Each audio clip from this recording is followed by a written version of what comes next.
Good afternoon and welcome to United TV. This is our Bariatric Friday event. My name is Kemal Erkan and I'm here with Dr. Isaias Irgau. Dr. Irgau, how are you doing? I'm doing great, Kamal. Great to be back again on another wonderful session of Bariatric Friday. Thank you for being with us. Today we are going to discuss the patient perspective and longer life expectancy related to bariatric surgery. We have some points that we need to make, and I have some questions. Patient perspective, this is a very broad topic, actually, so it can be anything. So we try to kind of summarize this and try to make things a little bit easier for people to process. So if you can start overall, what is patient perspective? What do we understand from that, from the patient who's going through the bariatric surgery or patient who's struggling with morbid obesity who may be going through the surgery? Absolutely. The most common combination of emotions expressed by patients, Kamal, is really one of excitement and apprehension at the same time. And patients find that very difficult to deal with sometimes because it may be a new combination of emotions for them. And it's important for us to reassure them that this is very normal. They feel extremely, extremely excited at the prospects of the results of bariatric surgery, which is liberate themselves from the ravages of obesity with which they have usually struggled for years. You know, the most common answer you get when you ask patients, how long have you struggled with your weight, is they will say, all my life, or since I was a teenager. And we're talking about people in their 40s, in their 50s now. So a struggle that has been constant, a daily struggle in a way, right? So they're excited at that prospect. They're also excited at the prospect of not having to deal with illnesses related to obesity, with which they also have struggled, as the years have passed. Every time they go to visit their doctor, the news about where their high blood pressure is, where their diabetes is not comforting, right? Their doctor will be adding more medication because as long as obesity is there, as long as obesity is getting worse, their diabetes is getting worse, their high blood pressure is getting worse. So the prospect of having a situation where there is a complete turnaround of their health, where they wouldn't have to worry about these medical problems, where they would be tired, that excites them, and rightly so.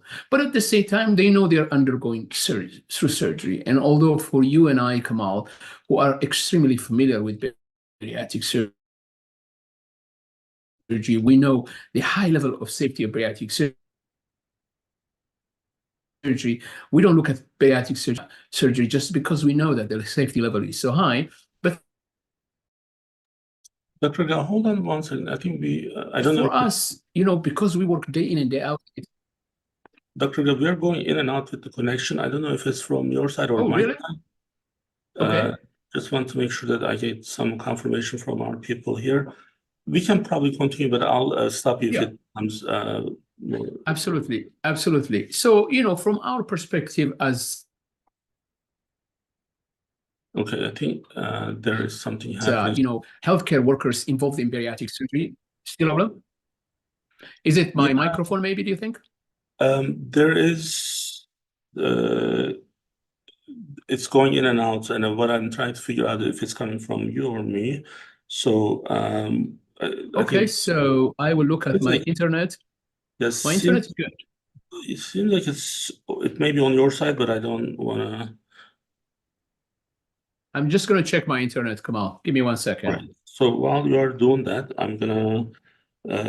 I can actually explain some of the perspective stuff.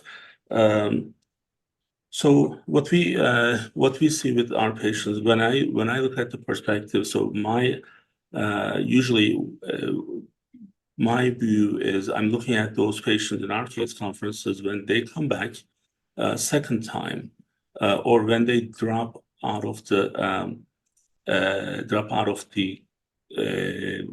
program. So that actually makes me think of the perspective a little bit more. And again, this is just from my side. So why do I think about these situations? So patient actually comes back second time. And immediately my first reaction is looking at their first consult BMI and their weight.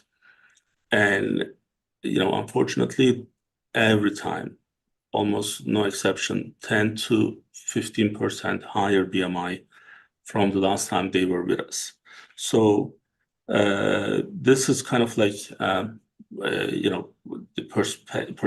patient perspective, thinking that did they actually know this was going to happen? Because we have the same reaction when patient comes back, when they finish almost everything, and they're like, oops, I changed my mind.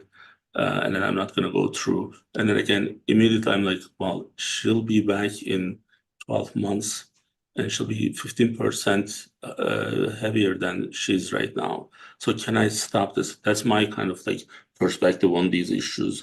Dr. Guy, I think your connection is okay now? Yeah, that is great. No, absolutely. I mean, and that second guessing is part of that apprehension that comes with bariatric surgery, but it's not just apprehension. Sometimes it's also a sense of guilt that is related to that stigma of obesity that we talked about many times in our session, which means that patients look at themselves as a failure if they opt for bariatric surgery, as if it was in their hands to change their situation. But we know that that's not the case. It's a biologically driven disease, which in the right environment becomes intractable.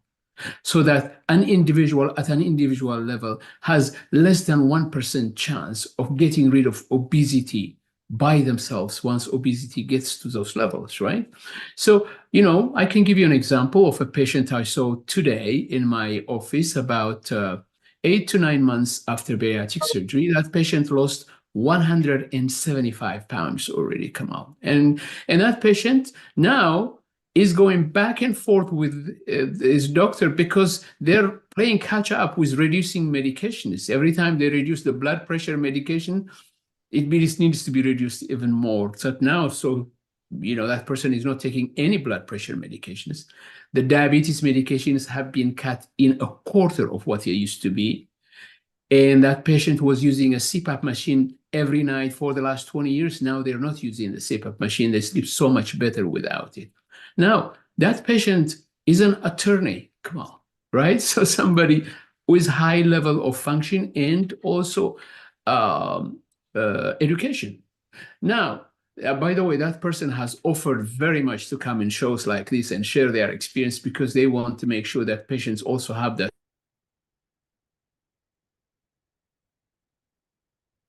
perspective. But the point that that patient made to me is that they felt sorry. They haven't done this 10 years ago, right? It doesn't think about it 10 years ago, but they were not ready. There was this back and forth second guessing, and that meant struggling for obesity for 10 more years instead of addressing it at an earlier stage. So patients' perspective is like that. But once the surgery is done, once they get through the surgery and they see the results, they feel, immensely happy. It's just a rebirth of sorts for them, really, because they're able to recapture this new life. And that is the case for the vast majority of patients. So if we were to go into the life expectancy and health benefits, can you discuss how surgery actually impacts the life expectancy and therefore the specific health benefits to contribute to patient perspective? Absolutely, absolutely. So the first question would be, does severe obesity shorten one's lifespan? And the answer to that is yes. Do we need to go and look at research papers for that, Kemal? No. You know what we should look at? We should look at the policy of life insurance companies, right? What do they do? If you have a body mass index greater than 30, certainly if the body mass index is greater than 38, some of them will automatically reject your application for life insurance because they think you're too high for risk, right? Others will charge you premium fees to give you life insurance because what? Those life insurance companies, which are the utmost experts in really understanding life, expectancy, people know that high body mass index is a risk factor for early mortality. And therefore, they want to take a risk for that.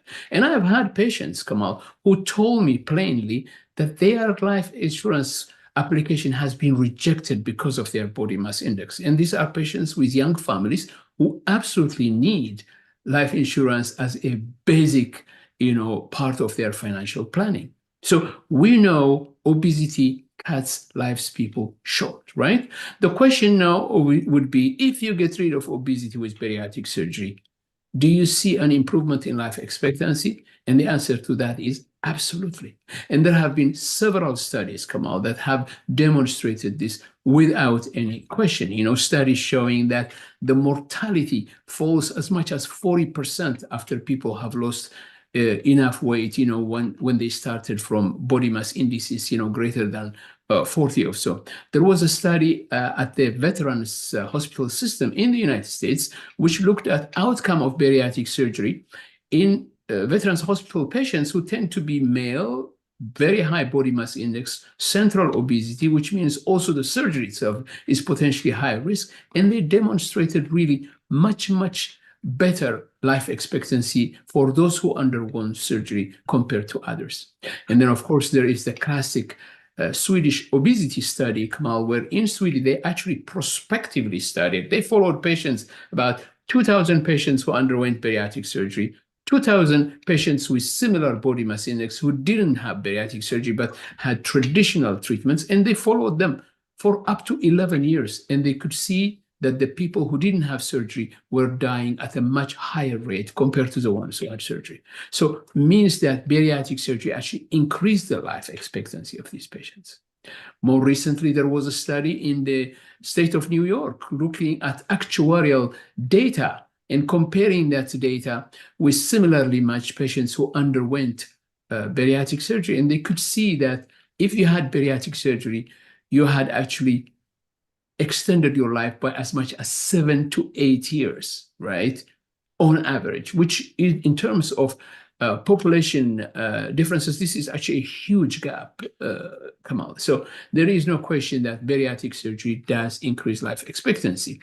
Of course, the argument that one has to make and see is that, do we only look at the benefits of bariatric surgery in terms of improvement of the overall health, or do we look at the safety of bariatric surgery as well, right? Because, that will have an impact, right? But with the safety level that we have with bariatric surgery right now, where bariatric surgery carries a risk of severe complication, which is extremely low, then the advantages of bariatric surgery in terms of expanding life expectancy keep on increasing, right? The safer bariatric surgery is, the higher the quality of care, the more prominent will be those advantages that we get with people losing weight.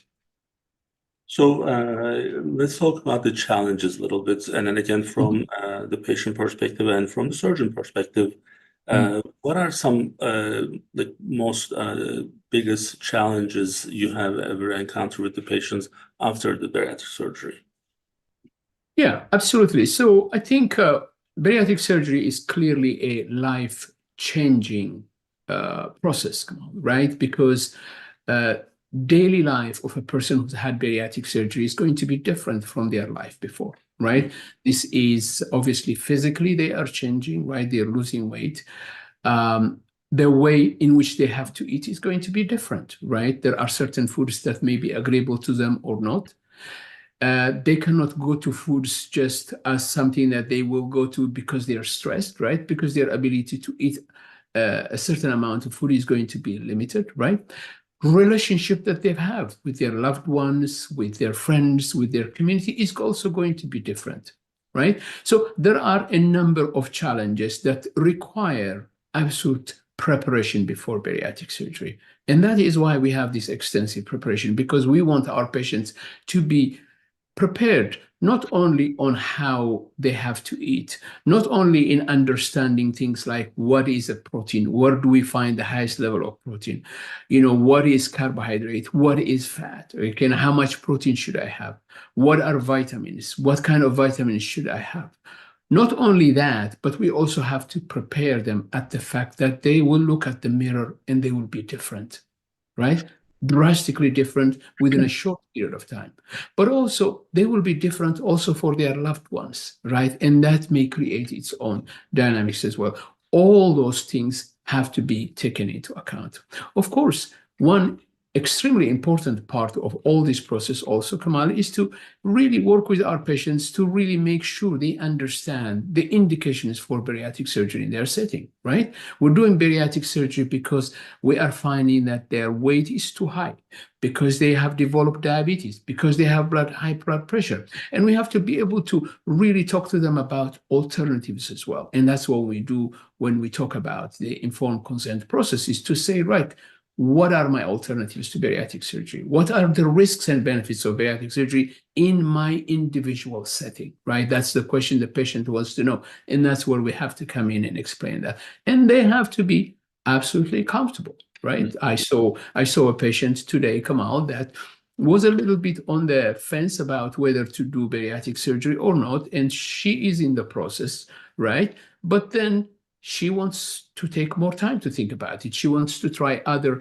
options as well, right? And like I said to her, this surgery is an option. It's the best option right now, but it's not something I can prescribe to the patient and say, you must do XYZ because I'm your doctor and order so.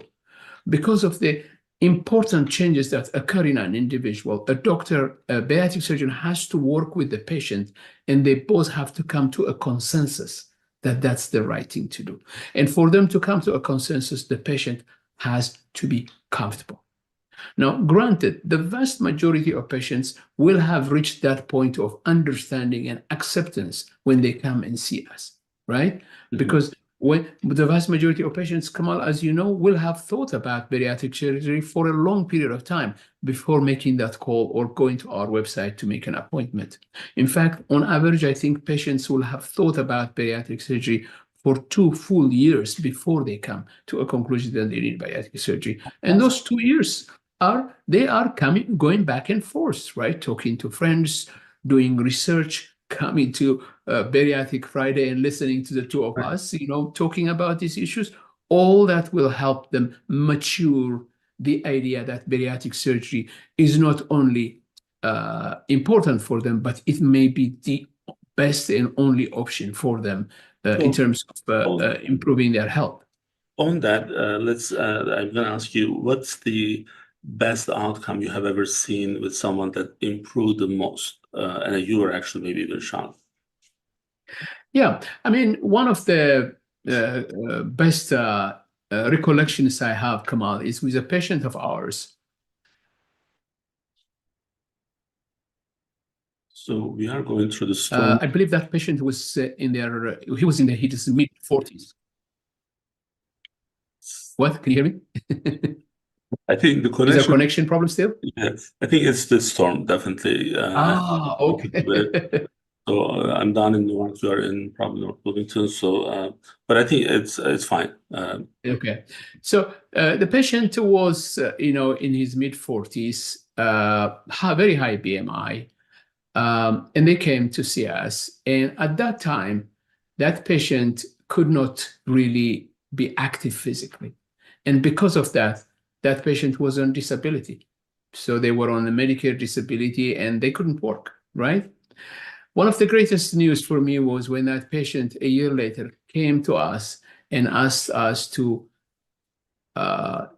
certify that they were no longer disabled, that they needed to go back to work. And one of the stories that patient told me was that the previous few months were the best in his life because for the first time, he was able to take his kids to Disney World and get on the rides with his kids because he's never been able to do that before, right? So those are great individual stories. Yeah, very simple, right? It's so simple that you don't even think about, and then this can become a huge challenge for people. Yeah, absolutely. So that patient, we're no longer talking about the fact that that person is no longer taking blood pressure medication, diabetes medication. We're talking about their daily life as well. I can go to work now and be a normal working person and earn for my family, and I can take my kids and have enjoyment with them without having to feel guilty of not being able to go on a ride with them. So those are things that really make bariatric surgery worthwhile. And I think, as a physician, I feel extremely privileged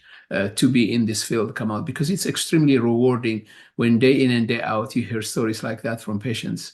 So I mentioned to you last week those couple patients who recently they posted on the Facebook support group, and they have their before and after pictures. And sometimes, my team here, they help me with getting prep for these events. So I feel like when I'm actually talking about it, in some cases they may not really follow or they may not believe everything that I'm saying. So, like, okay, here's the picture, and this is the same person. Actually, we actually reviewed them last Friday together after the event. So it's the transformation from before and after this. It's just like unbelievable.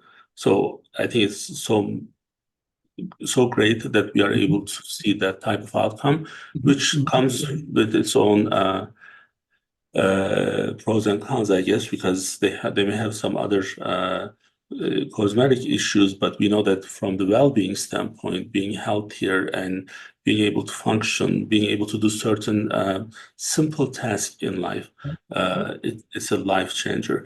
And I can tell you, from my side, which I was mentioning, where it breaks my heart when I see someone who finished the process, and this is most people are going to say, well, of course, you are going to benefit financially.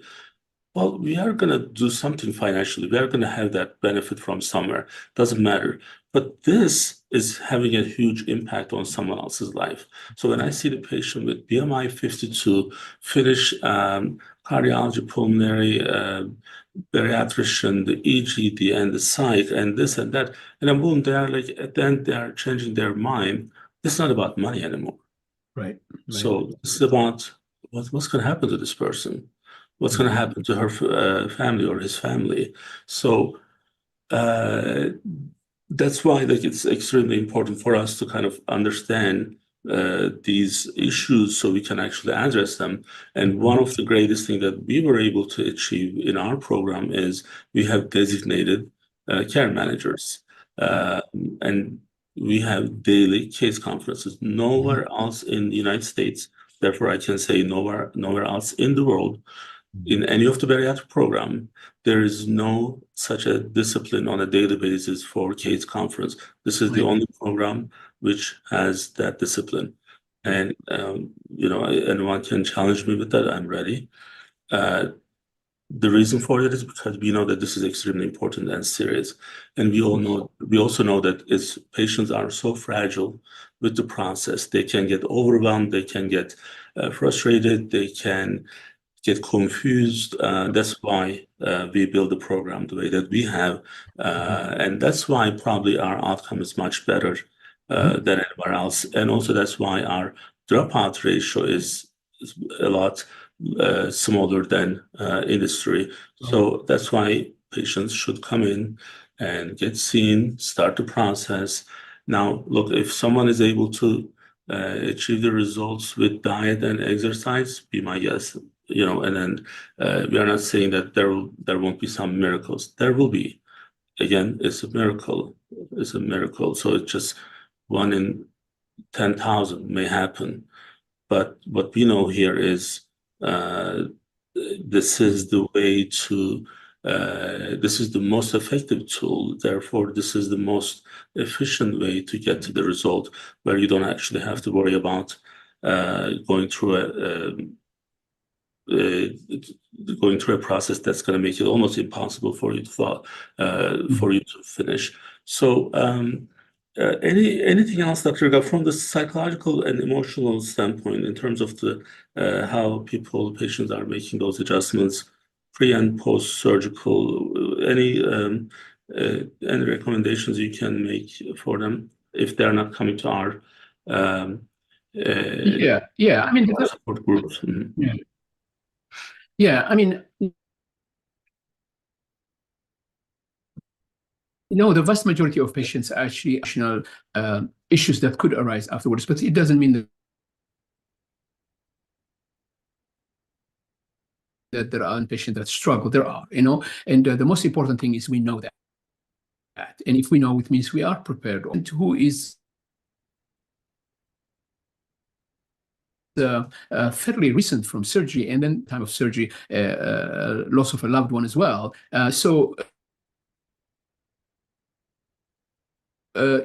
Recovering from surgery, the grief difficult, particularly because before the surgery, food was a to-go thing for them, to help them emotionally, and then obviously that's not available. So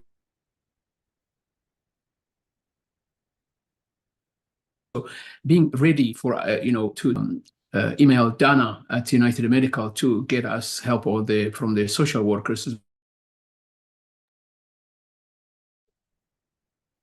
well, so that they could connect that patient with counseling as well, is that. And then I would be seeing that patient now, not just, at the normal every, 2 weeks in the first month or every 2-3 months. I will be seeing that patient, understanding that patients can go through these emotional struggles, and provide the appropriate support is really part of our commitment.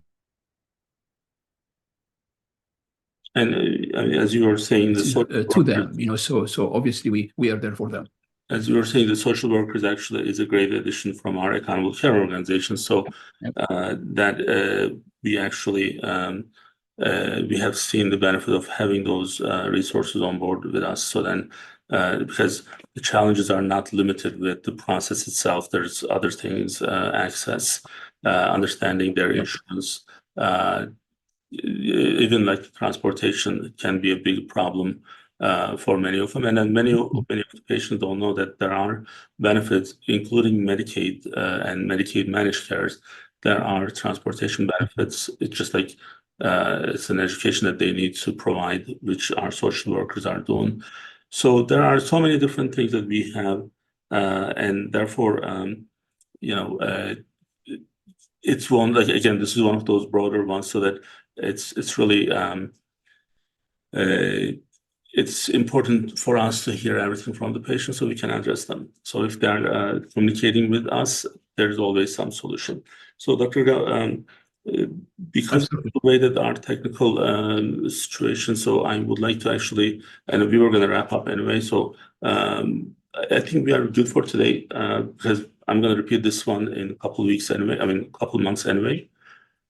It's on the playlist for those who wants to actually see more of us. If if you can sleep, you put one of our videos on, and apparently it helps you to sleep. So you can always utilize us in different ways.